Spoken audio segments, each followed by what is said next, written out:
If you heard the word Sparta or Spartans, almost all people would think about militarism.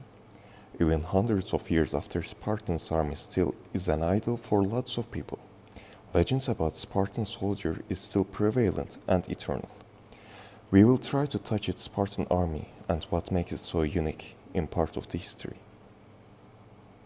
We will start from history and origin of Spartan army, and first step for it, Bronze Age. This was the Bronze Age, the time of Homer's epic Iliad, and the time when champions on the battlefield were heroes. They fought in full body armor, with figure-8 shields for protection.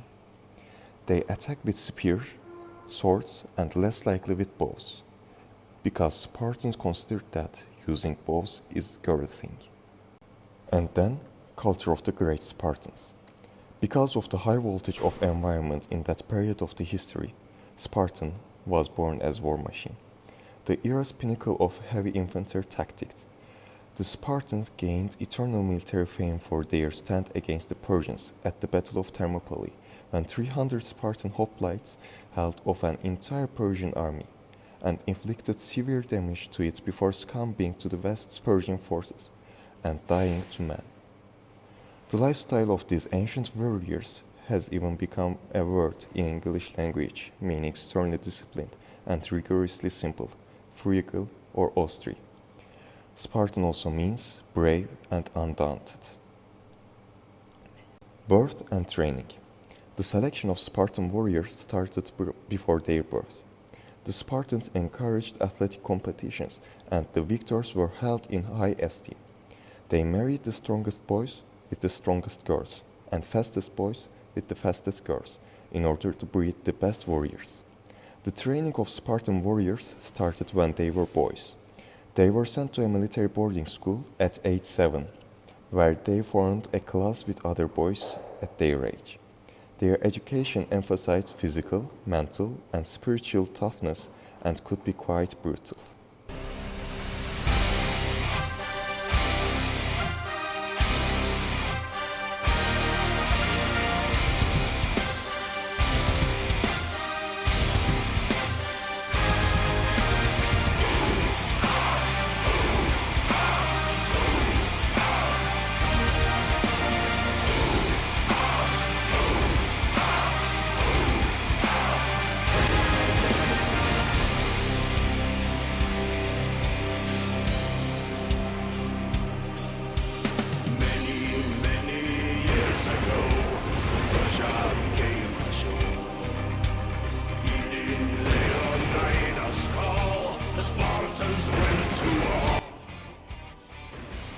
Sparta was known for being the only Greek city without a city wall.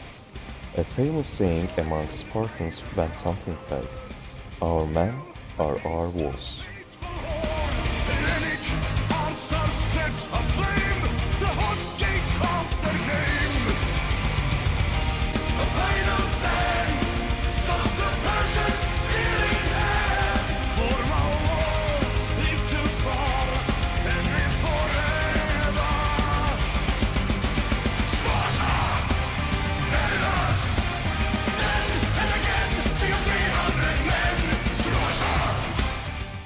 At age 20, the men of Sparta moved into the barracks and became full-time soldiers.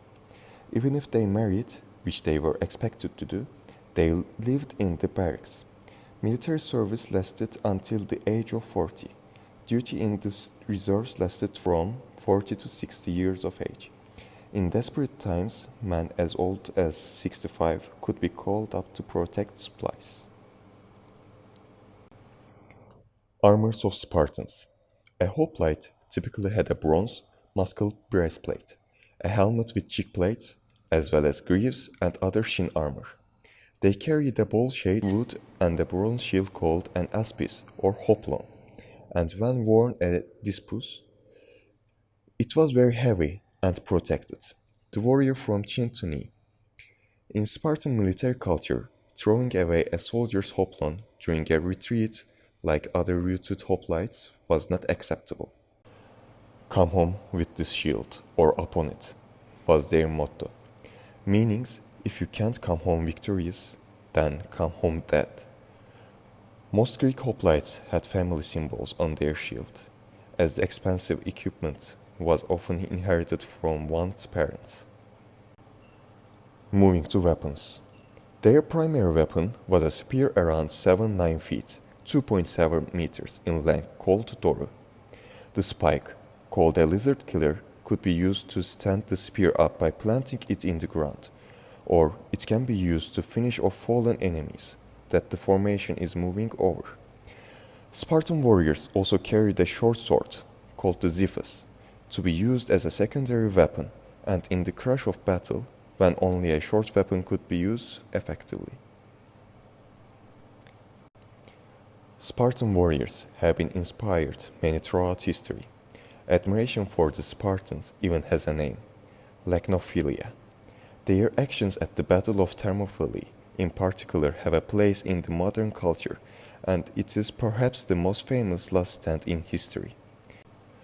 The story about how 300 Spartans and 700 Thespi, who are often neglected, defended the pass at Thermopylae for 3 days against a massive Persian army, 2 million according to Herodotus, although probably around 7,300 by modern estimations, has been told in countless times.